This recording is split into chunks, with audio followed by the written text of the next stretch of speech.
Magandang balita ito, Jordan Heading at Tim Cone mag-uusap pagkatapos ng OQT. Bukod sa Gilas, possible mapag-usapan rin ang Ginebra team? Ngayon, need nga po talaga ngayon ng Ginebra ng Guardia. And Coach Yeng, pinagtatanong kung sasali sa PBA draft daw, etong si Kobe Paras. So yan nga ang ating mga tatalakayin. Pero syempre bago ang lahat shoutout muna sa mga solid nating ka-teammate na sila Jan Agos, Ginebra ako, Larry Lumibaw, and Juan Soligue. So napakagandang balita dahil kung matatandaan nyo nito lang bago magtungo sa Europa ang Gilas Pilipinas ay nagkaroon ng Gilas call-up para kay Jordan Heading na isang tirador nga na Guardia specialist outside shooting. Ito sana yung player na ipapalit kay Scottie Thompson na nagkaroon nga po ng injury. Kaya lang nang dahil sa conflict sa personal na schedule niya, di ito nakasipot dito sa Gilas. Pero kung hindi nga raw nagkasabay, possible na nakarating itong si Heading at makasama sa Gilas. Pero dahil hindi nga po kalooban pa at wrong timing, may possible pa rin naman na baka masama rin sa pool si Jordan Heading. Dahil ayon sa report, inaya nga raw ni Coach Tim Cone na magkape si Jordan Heading pag nakabalik na sila sa bansa galing Latvia. At inasahan nga ni Jordan Heading na sana nga raw maisama siya sa Gilas pool or may add sa pool na binuo nitong sila Coach Tim for Gilas Pilipinas National Team. So speaking of pagkakape, syempre, usap yan. What if ngayong drafted naman sa PBA si Jordan Heading, malay natin baka masagi sa isip ni Coach Tim na need pala nila ng guard sa jeans na ganito katinding Guardia, yung shooter na pwedeng makatuwang ni Scottie Thompson sa Ginebra.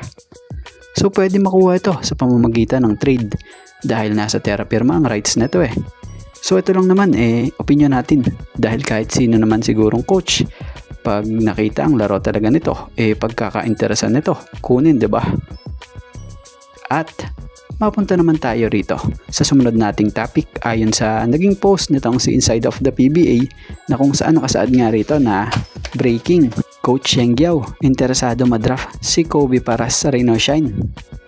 Nakasaad pa nga rito na ayon nga sa sports analyst na si Sir Dodo Katakutan sa FB at YT Live nila ni Sir Snow Badwa last Monday ay nakausap nga daw niya si Coach Yeng at itinatanong nga daw ni Sir Dodo si Coach Yeng kung sino ang balak nitong i-draft sa PBA 49th draft. Matatandaang may 7th and 8th pick nga ang Ross sa 49th draft ng PBA sa first round ngayon. At isa lang daw ang natanong ni Coach Yeng kay Sir Dodo at iyon nga ay kung magpapadraft nga daw ba si Kobe Paras ngayong 49th draft. So para sa opinion natin dito ngayong malinaw na walang ligang pinaglalaroan si Kobe Paras or kahit anong koponan So kung sakali sumali man siya sa paparating na PBA draft, para sa opinion natin bagay ito sa koponan nitong si Coach Yeng. Unang-una si Coach Yeng yung coach na pipigain talaga ang isang player lalo pat may potential talaga siyang nakita sa player, diba?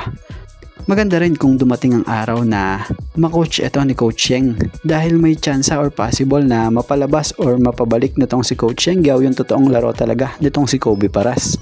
Kung tutuusin mahusay naman talaga ito Marami lang talagang bashers dyan na pilit siyang dinadown. Pero ang totoo, malaki talaga yung potential niya sa larangan ng basketball or sa sports na ito. Pero syempre sa ngayon antayin natin kung may Kobe Paras ba na sasali sa PBA draft sa 49th season ng liga. So sa ngayon abang-abang na lang. So sa ngayon, ito nga lang po muna ang ating sports pasada.